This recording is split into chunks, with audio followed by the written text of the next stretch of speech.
আমি যখন কসাইয়ের মুদির দিকে তাকাই, আমি দেখি 400 বছরের পুরনো আল্লাহর ঘর বাবরি মসজিদকে ভেঙে সেখানে রাম মন্দির তৈরি করেছে। আমি যখন ভারতের দিকে তাকাই, আমি দেখি গরু জবাই করবার কারণে বৃদ্ধকে হত্যা করা হয়েছে। 2 নারী ফ্রিজে গরুর গোশত রাখবার কারণে ধর্ষণের শিকার হয়েছে। মসজিদের মিনারায় উগ্র হিন্দুত্ববাদীরা গেরু পতাকা টানিয়ে মসজিদের অবমাননা করেছে। আজাদ বন্ধ, প্রকাশ্যে নামাজ বন্ধ। মুসলিম নারী হিজাব পরে কলেজে যাবে, ইউনিভার্সিটিতে যাবে, তাকে সেখানে হিজাব পরে যেতে দেওয়া হচ্ছে না। আমি তখন এমন সাম্প্রদায়িক উগ্র সন্ত্রাসী ইসলাম বিদ্বেষী বাংলাদেশ বিরোধী কোন ব্যক্তি কোন নেতাকে স্বাগত জানাতে পারি না।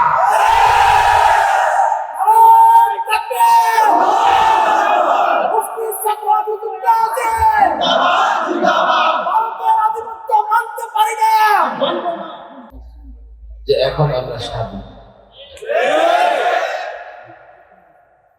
5ই আগস্টের পরে কতটা পরাধীন ছিলাম, আপনারা কতটুকু বুঝতে পেরেছেন জানি না। আমার মনে হতো যে বুকের উপরে জগদ্দল এক পাথর চাপা দিয়ে রেখেছে। খোলা আকাশের নিচেও নিজেকে বন্দী মনে হতো। 30-35টা মামলা, সপ্তাহে 2 দিন 3 দিন কোর্টে দৌড়াও, বয়ান করতে যাবার আগে হুমকি, বয়ান করার পরে হুমকি।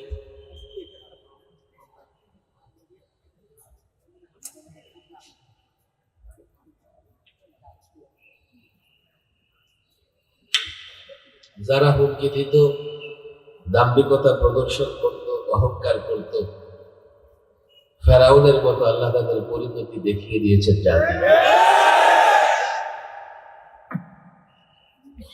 অনেক কথা এই মুক্ত জীবনে, প্রকৃত মুক্ত আমরা, অনেক কথা, ব্যথাও অনেক, কিন্তু সময় কম। আমার পরে বন্ধুবর মাওলানা খালেদ সাইফুল্লাহ সাহেব রেডি হয়ে বসে আছে। আমার মাগরিবের পরে আলোচনা করার কথা ছিল। আমি তাকে বলেছি, আপনি আসেন, আসতে আসতে আমার বয়ান শেষ। অনেক আলোচক, লম্বা আলোচনা করার কোনো সুযোগ নাই। মুরাদনগরের মানুষ, আপনারা শিক্ষিত মানুষ, এখানে অনেক আলেম ওলামা মাদ্রাসার ছাত্ররাও আছে। বয়ান প্রধান আলোচক ওনারা করবেন। একটা বিষয় আপনারা খেয়াল করেছেন, 53 বছরে বাংলাদেশে অনেক পরিবর্তন হয়েছে, কিন্তু এবারকার পরিবর্তন একটু ভিন্ন। 53 বছরে ক্ষমতা হারাবার পর কাউকে পালাতে হয় নাই, আর এবার দুপুরের খাবার সামনে খাওয়ার সুযোগ হয় না।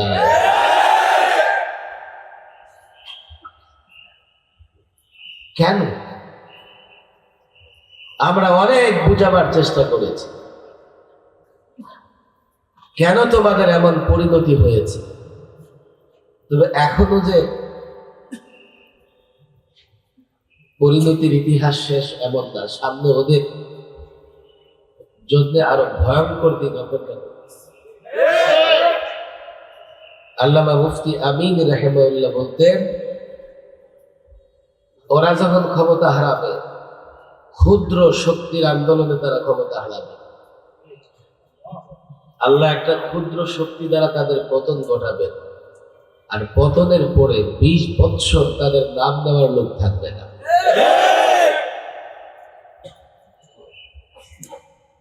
কেন তাদের এই পরিণতি হয়েছে? 2টা কারণ মূল, একটা ছোট একটা বড়। ছোট্ট কারণ হচ্ছে 16 বছরে দেশের সম্পদ তারা সবচাইতে বেশি চুরি করেছে, রিজার্ভ পর্যন্ত খেয়ে ফেলেছে। কথা ঠিক না বেঠিক? শেয়ার বাজার লুট করেছে। অনেক যুবক শেয়ার বাজারে সর্বোচ্চ হারিয়ে গায়ে কেরোসিন ঢেলে আগুন লাগিয়ে আত্মহত্যা করবার চেষ্টা করছে। একটা গ্রুপ অফ কোম্পানি 52,000 কোটি টাকা ঋণ নিয়ে কয়েকটা ব্যাংকে দেউলিয়া করে ফেলেছে। তারা কি মনে করেছে, যত পারো চুরি করো। কেন? ক্ষমতা কোনদিন হারাবো না। আমার পরে বোন, বোনের পরে মেয়ে, মেয়ের পরে ছেলে, সান্তানাত চলতেই থাকবে। চুরি করো, তোমাদের কে পাকড়াও করবে? এদেশের প্রত্যেকটা মানুষের মাথার ঘাম পায়ে ফেলা উপার্জন থেকে তারা চুরি করেছে। গরিব মানুষ, কৃষক, শ্রমিক, তারা বলবে কি যে হুজুর আমাদেরটাও চুরি করেছে, আপনাদেরটাও করেছে। মোবাইলে কথা বলেন, গভর্নমেন্ট একটা চার্জ কেটে দিয়ে তার কোষাগারে জমা করে, আর ওখান থেকে তারা উন্নয়নের নামে চুরি করে। কথা ঠিক নামে? তো সবচেয়ে বড় কারণ সেটা মনে রাখতে হবে, সেটা কি? গত 16 বছরে তারা সবচাইতে বেশি জুলুম করেছে আলেমদের উপরে। আল্লামা মুফতি আমিনী রাহিমাহুল্লাহর সঙ্গে তারা যে আচরণ করেছে, 21টা মাস তিনি গৃহবন্দী ছিলেন। গৃহবন্দী থাকা অবস্থায় তিনি ইন্তেকাল করেছেন।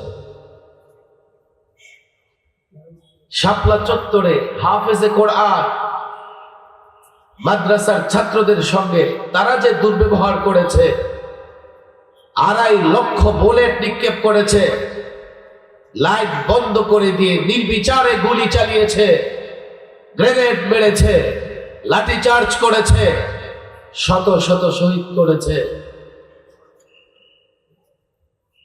তারা যে আলেমদের সঙ্গে আচরণ করেছে, ব্যবহার করেছে, তারা মনে করেছে আলেমদের মানলে তো ভালো, ভারত খুশি হয়, পশ্চিমারা খুশি হয়।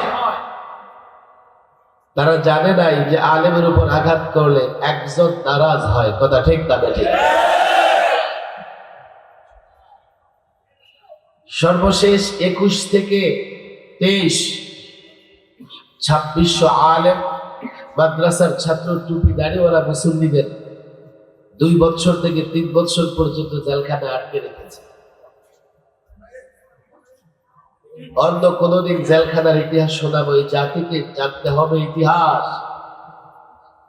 এক এক আলেমের সঙ্গে তারা কতটা জুলুম নির্যাতন করেছে। খালিদ সাইফুল্লাহ আইয়ুবী এখানে আছেন, মাওলানা জুনায়েদ আল হাবিব সাহেব আসতেছেন। আমাদের সঙ্গে জেলখানায় তারা এতটা নির্মম কঠোর আচরণ করেছে, আমাদের জেলের ভেতরে ভরেও তাদের অন্তরে প্রশান্তি আসে নাই। জেলের ভেতরে ফাঁসির সেলে 24 ঘন্টা তালাবদ্ধ করে রাখে।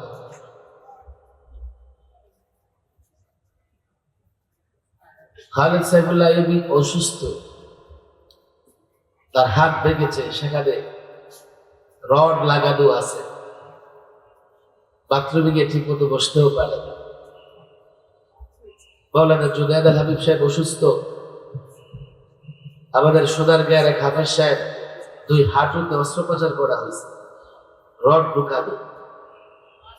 এই লোকটা বসে, সাধারণ বাথরুমে বসে ইস্তেঞ্জা করতে পারে না, কমোড লাগে, বসতেই পারে না, দাঁড়ানো অবস্থায় সামান্য একটু ইস্তেঞ্জা করত। একদিন রোমের সামনে দিয়ে যাইতেছি আর দেখতেছি গামছাটারে গলায় এভাবে লাগাইয়া একটু ধুইরা আল্লাহর কাছে কান্দাকাটি করতেছে। রাতের বেলায় আলেমদের এক এক কামরা থেকে চিৎকারের আওয়াজ বের হয়ে আসতো। কেউ নামাজে দাঁড়ায় তেলাওয়াত করতেছে আর কান্না করতেছে, কেউ রুকুতে কান্না করতেছে, কেউ সেজদায় কান্না করতেছে। আলেমদের অপরাধ কি? আমি নিজেও অসুস্থ, জেল থেকে বের হওয়ার পরে আসলে সুস্থই হতে পারি না। সামান্য একটু ঠান্ডা লাগলেই আর বয়ান করার মতো কোনো শক্তি থাকে না। আমরা যারা শেষ পর্যন্ত ছিলাম, প্রায় সবাই অসুস্থ। মাওলানা আমির হামজা অসুস্থ, মাওলানা নজরুল হোসেন কাসিমি লাঠি দিয়ে ফেলেছে। সব তো তারা দেখাশোনা করেছে, খাবার দাবার তারা দিয়েছে, আল্লাহ ভালো জানে আলেমদের খাবারের সঙ্গে কোনো পয়জন মিশিয়ে দিয়েছে কিনা।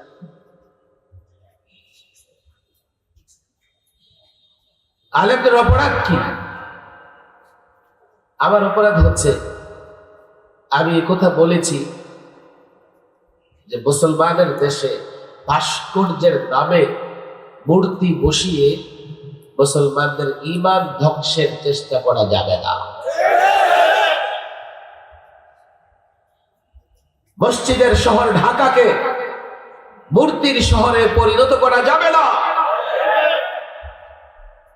ওরা ঢাকা ইউনিভার্সিটির ভেতরে 360 মূর্তি স্থাপন করেছে। যে সমস্ত ধর্মের লোকেরা মূর্তি পূজা করে, আমরা এই কথা বলিনি কখনো তাদের মূর্তি ধ্বংস করো। 90% মুসলমানের দেশের পরিচয় বদলে দিতে চাও। এই দেশের পরিচয় হচ্ছে একটা মুসলিম দেশ হিসেবে, যেখানকার 90% মানুষ মূর্তি পূজা করে না। সেই দেশের রাজপথ থেকে শুরু করে বাজারে অলিতে গলিতে মূর্তি স্থাপন করে যুবকের ঈমান ধ্বংস করবে, কোন আলেম তা মেনে নিতে পারে না। এটা কি আমাদের অপরাধ ছিল? কত কথা। নরেন্দ্র মোদী আসবে বাংলাদেশে, আমরা বলি কসাই মোদী তোমাকে স্বাগত জানাতে পারবো না।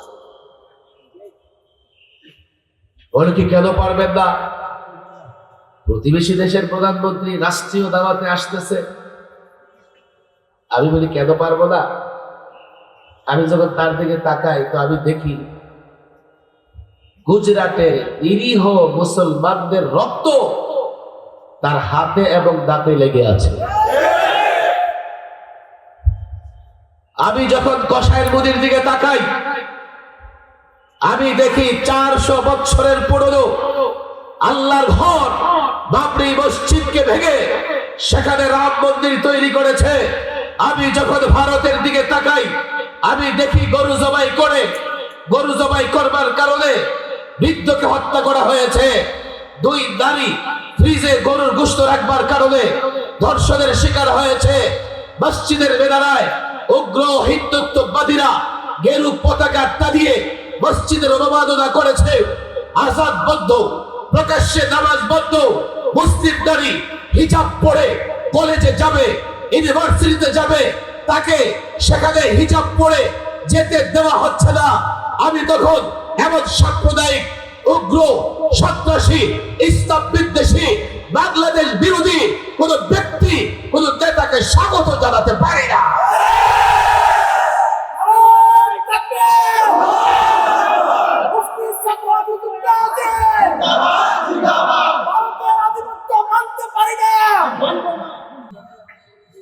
ভারত থেকে তারা একটা খেলা শুরু করছে।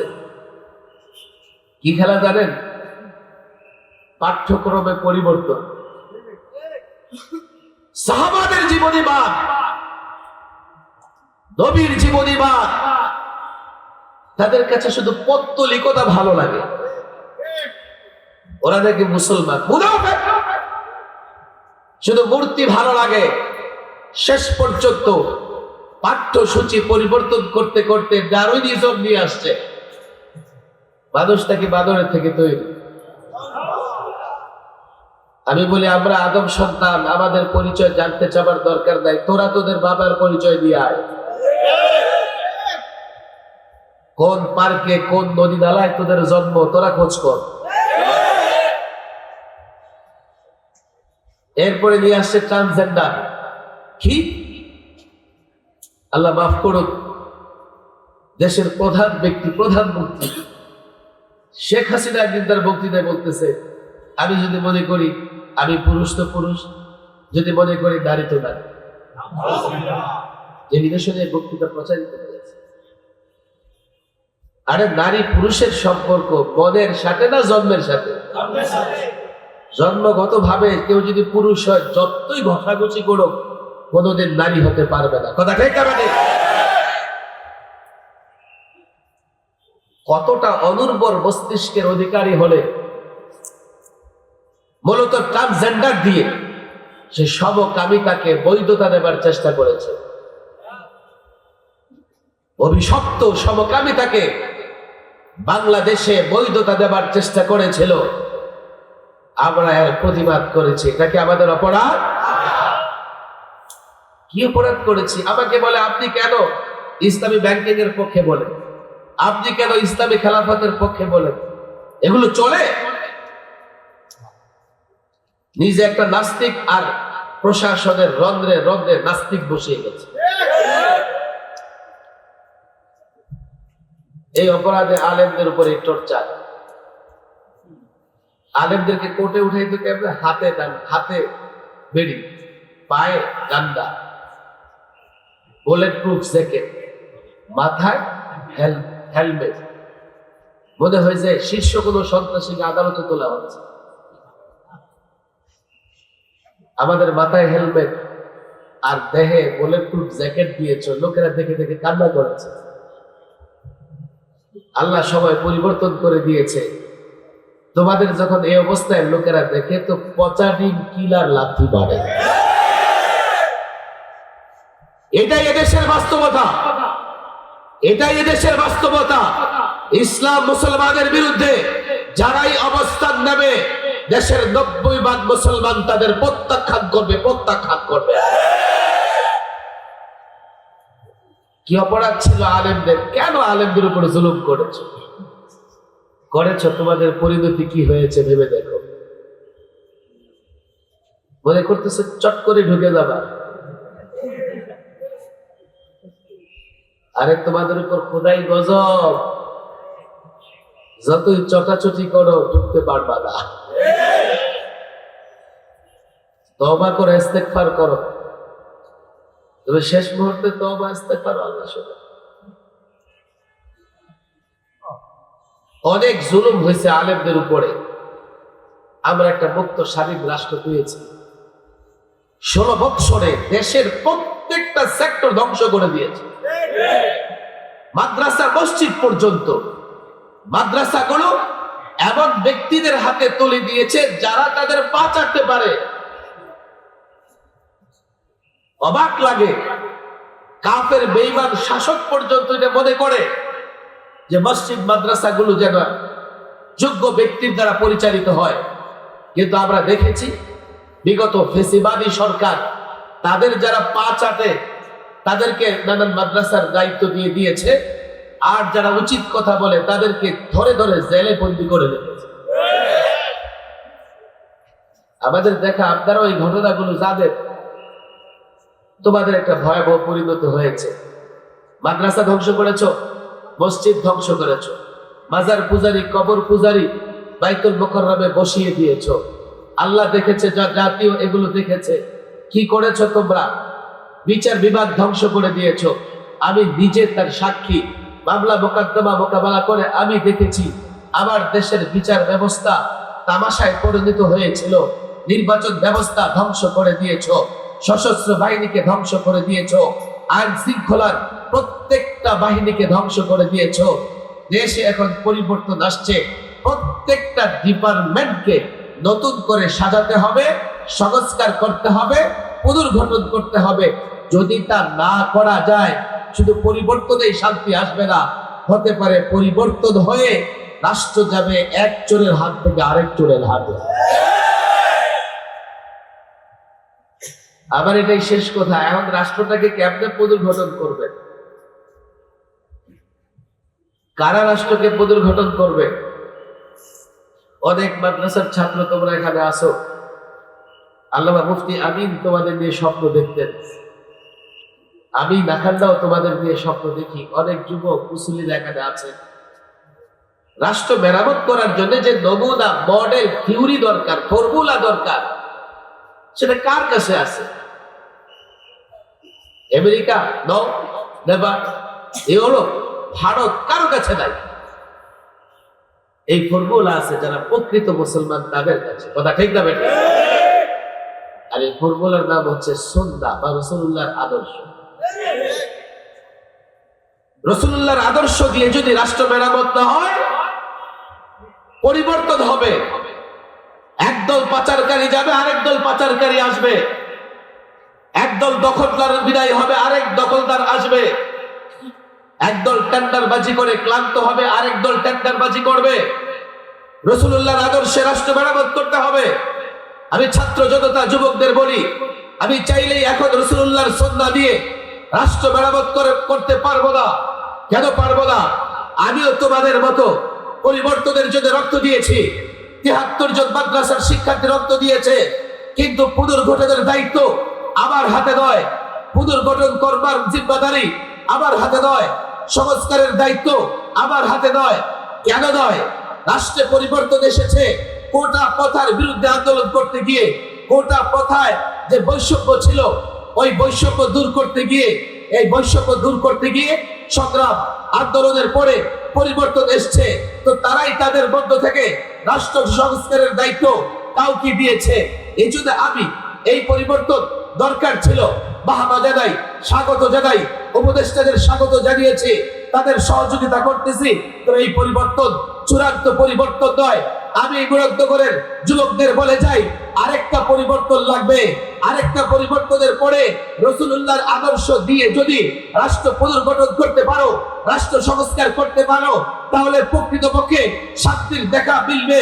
আর না হয় পরিবর্তন হবে, পরিবর্তনের পরে এক চোর থেকে হয়তোবা আরেক চোরের হাতে, এক ডাকাত থেকে আরেক ডাকাতের হাতে ক্ষমতা যাবে।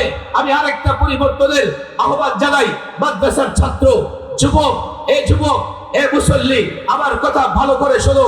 আরেকটা পরিবর্তন শুধু বৈষম্য দূর করবার জন্য নয়, আরেকটা পরিবর্তন হবে রাসূলুল্লাহর আদর্শ প্রতিষ্ঠার জন্য। আরেকটা পরিবর্তন হবে কোরআনের বিধান বাস্তবায়নের জন্য। আরেকটা পরিবর্তন হবে রাসূলুল্লাহর সুন্নাহ প্রতিষ্ঠার জন্য।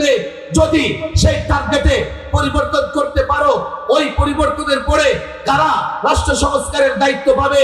যারা আল্লাহর নবীকে চেনে, আল্লাহর নবীকে মানে, সুন্নাহ মানে, তার আদর্শ অনুসরণ করে, কোরআন জানে, কোরআন বুঝে, ইসলাম প্র্যাকটিস করে, এমন লোকদের হাতে যখন রাষ্ট্র সংস্কারের দায়িত্ব যাবে, আলেম, টুপি, দাড়িওয়ালা, ইমাম, খতিব, শিক্ষিত সমাজ থেকে যারা ইসলামকে মহব্বত করে, তাদের হাতে যখন রাষ্ট্র পুনর্গঠন, রাষ্ট্র সংস্কারের দায়িত্ব যাবে, আল্লাহর কসম, তখন রাষ্ট্র আমরা আল্লাহর নবীর আদর্শ দিয়ে প্রতিষ্ঠা করব।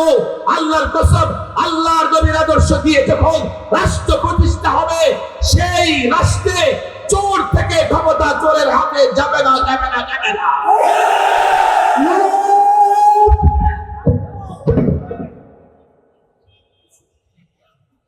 সিরিয়াসলি বলি, শোনো, দায়িত্ব দিয়ে বলি, শোনো। আমি যখন এই বক্তৃতা করছি, ভারত আমার উপর নারাজ হবে, রাশিয়া আমার উপর নারাজ হবে, চীন আমার উপর নারাজ হবে, আমেরিকা আমার উপর নারাজ হবে, ইউরোপ আমার উপর নারাজ হবে। তারা বলবে আমরা তো এমন পরিবর্তন চাই, পরিবর্তনের পরে তন্ত্রমন্ত্র প্রতিষ্ঠা হবে, পরিবর্তনের পরে আমাদের গোলামরা রাজত্ব কায়েম করবে। আমি বলি না, আমি এমন পরিবর্তনে বিশ্বাসী নই। আমি এমন পরিবর্তন চাই যেই পরিবর্তনের পরে পুনর্গঠন হবে রাসূলুল্লাহর আদর্শ দিয়ে। অনেক কথা মাওলানা খালেদ সাইফুল্লাহ সাহেব চলে এসেছে, তিনি বলবেন। ছাত্রদের বলি, এই পরিবর্তনের জন্য যদি কোটার বিরুদ্ধে জাতিকে একসঙ্গে করা যায়, কোটা প্রথা বিলুপ্ত হয়েছে, মানুষ দুনিয়ার কিছু কল্যাণ পাবে। আর যদি রাসূলুল্লাহর আদর্শ সুন্নাহ প্রতিষ্ঠা করা যায়, মানুষ দুনিয়াতেও কল্যাণ পাবে, আখিরাতেও পাবে। কথা ঠিক না বেটি?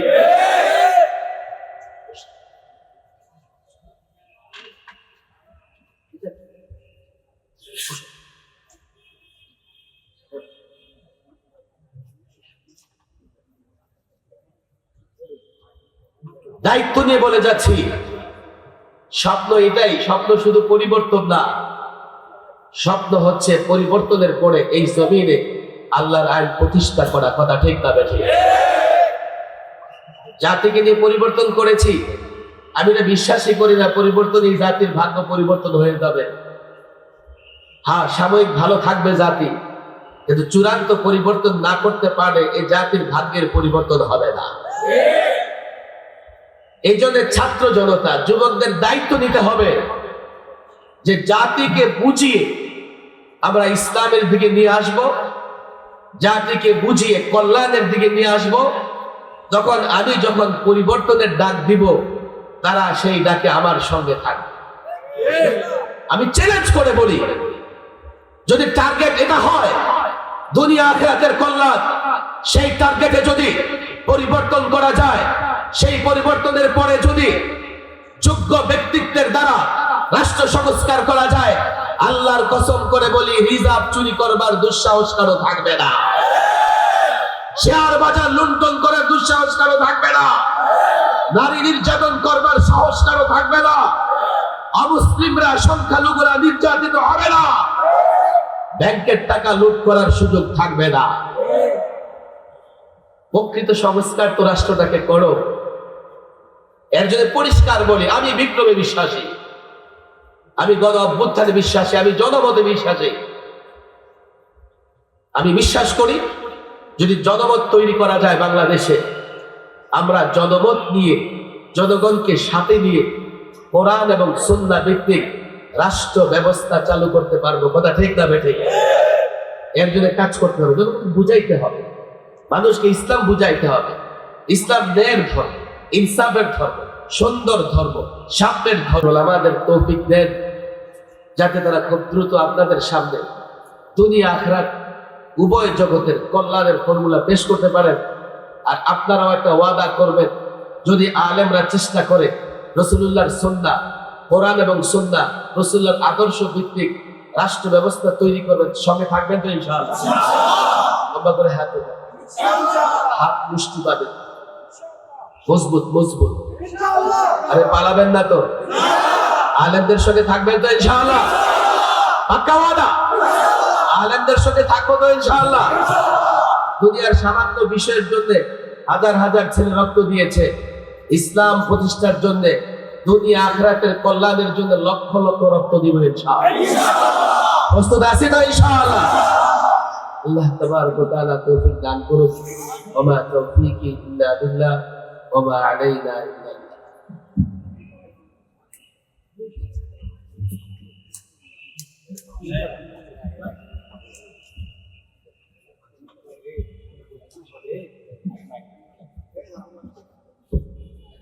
সম্মানিত উপস্থিতি, জামিয়া দারুল উলুম